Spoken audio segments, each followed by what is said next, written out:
សិក្ខាសាលាយើងថ្ងៃនេះគឺមានប្រធានបទស្ដីពីការបង្កើតអាជីវកម្មស្តង់ដារអញ្ចឹងយើងបន្តទៅទៀតចូលទៅ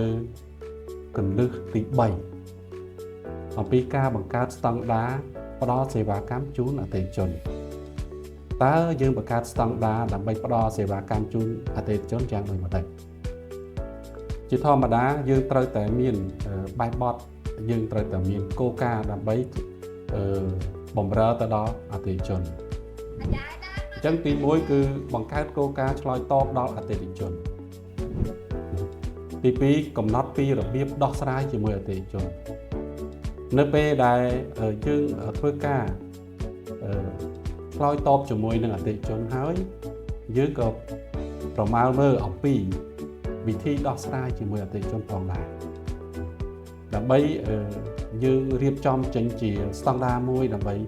មានរបៀបច្បាស់លាស់នៅក្នុងការដោះស្រាយជាមួយនឹងអតិថិជនវិតម្លៃជាប្រចាំដោយប្រើការស្ទង់មតិការសម្ភាស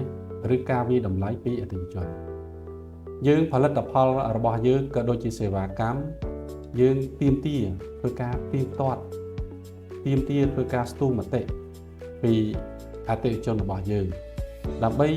ឲ្យយើងបានដឹងច្បាស់អំពីផលិតផលរបស់យើងឬសេវាកម្មរបស់យើង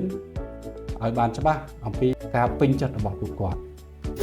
សរសើរនិងឲ្យរង្វាន់ដល់បុគ្គលិកដែលអនុវត្តតាមស្តង់ដារបានល្អបាទនៅពេលដែលយើងអនុវត្តស្តង់ដារការងារនៅក្នុងក្រុមហ៊ុនវាពឹងផ្អែកទៅលើបុគ្គលិករបស់ក្រុមហ៊ុនយើងផងដែរតើតែបុគ្គលិករបស់យើងនឹងគាត់យល់ច្បាស់ដែរអំពី